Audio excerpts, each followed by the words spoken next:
Assalamualaikum warahmatullahi wabarakatuh. Sahabat sekalian, bertemu kembali dengan saya, Dr. Yan. Saat ini kita akan membahas satu pertanyaan dari subscriber kita yang agak khusus, yaitu terkait dengan obesitas meningkatkan risiko sleep apnea. Silakan dicek video sebelumnya. Pertanyaannya adalah dari Bapak Stefan.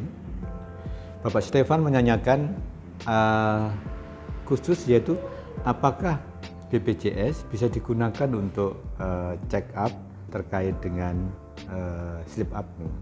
Yang kedua, apakah seseorang bisa menggunakan CPAP, Continuous Positive Airway Pressure, yaitu alat untuk mengurangi risiko sleep apnea tanpa arahan atau anjuran seorang dokter. Artinya membeli alat sendiri kemudian dipakai sendiri. Mari kita bahas satu persatu. Sahabat sekalian,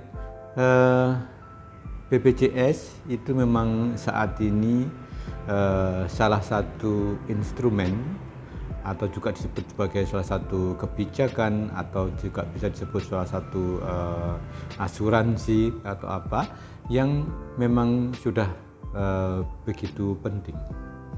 Penting dalam arti bahwa untuk pelayanan kesehatan kita, BPJS sebenarnya sudah mengcover banyak hal.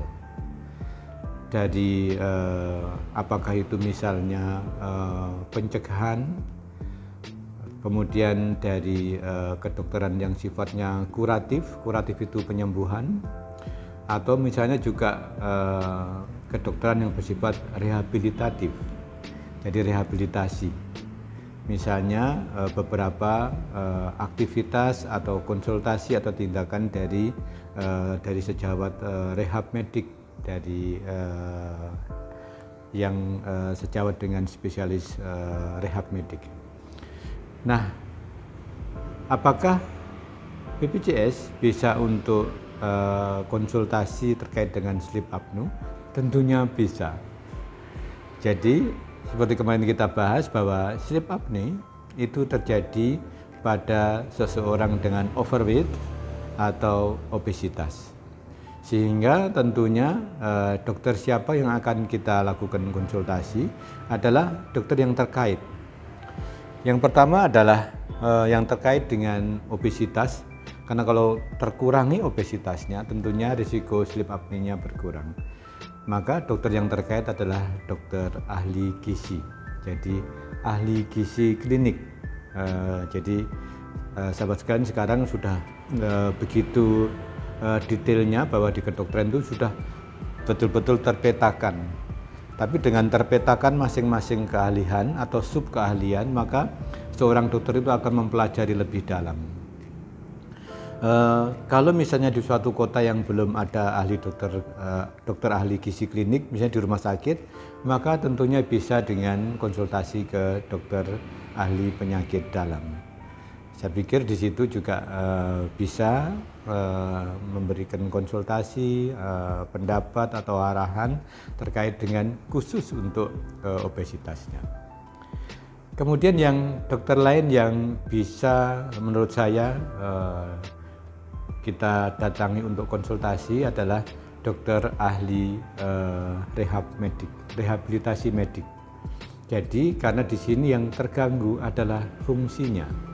Jadi fungsi saluran napas bagian atas, di mana karena ada banyak timbunan lemak, apakah itu di infradiafragmatika, di bawah diafragma, atau di sekitar leher yang akhirnya menekan ketika seorang yang dengan overweight atau obesitas tidur terlentang, sehingga saluran napas itu menyempit. Dan yang pertama timbul biasanya adalah snoring, yaitu mengorok, mendengkur, dan yang lain lagi adalah risiko terjadinya sleep apnea. Jadi secara umum bisa, apakah mandiri atau BPJS, kita gunakan untuk konsultasi terkait dengan sleep apnea. Pertanyaan yang kedua adalah apakah seseorang bisa memakai CPAP dengan misalnya gini, beli sendiri karena alat itu sederhana dan sebagainya. Sebenarnya kalau yang lebih baik adalah ditegakkan dulu diagnosisnya. Artinya apa?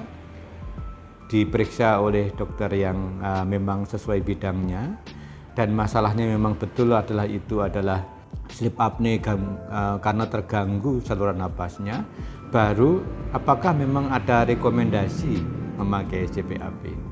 Karena kenapa?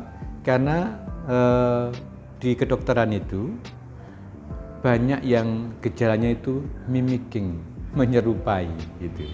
Jadi menyerupai artinya satu penyakit itu gejalanya bisa aja mirip dengan penyakit yang lain, atau satu gejala lupa napas gitu bisa aja itu mungkin halnya beda. Apakah memang hanya secara fisik ada tekanan, atau mungkin ada gangguan napas karena terganggu pusat napasnya dan sebagainya.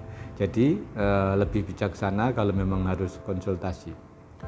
Yang kedua adalah bagaimanapun pada CPAP adalah continuous pressure dan positive pressure. Artinya apa? Bahwa alat itu akan mendorong, mengalirkan oksigen secara aktif dan secara positif dan dengan tekanan. Dari namanya kelihatan. Artinya yang dihirup seseorang itu dengan memakai sungkup tadi itu tekanannya melebihi tekanan udara normal. Artinya seseorang yang tidak memakai alat tersebut.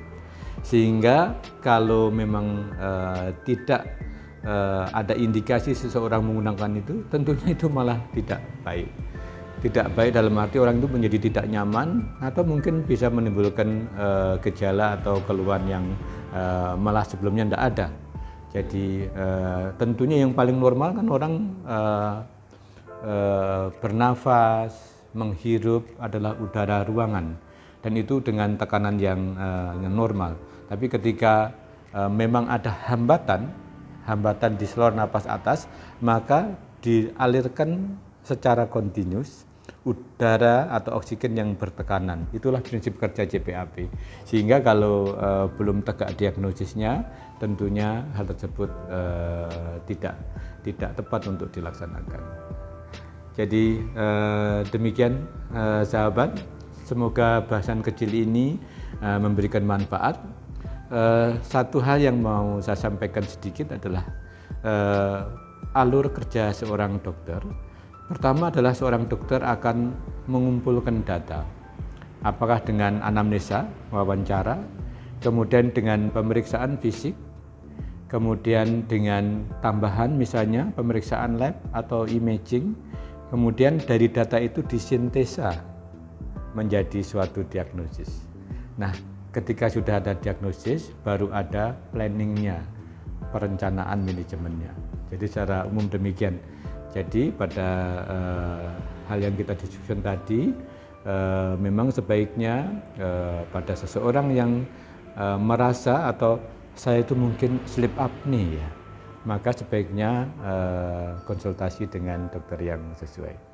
Demikian, semoga share ini memberikan manfaat. Take care, stay healthy, see you tomorrow. Mari dukung channel ini dengan memberikan like, share, comment, and subscribe.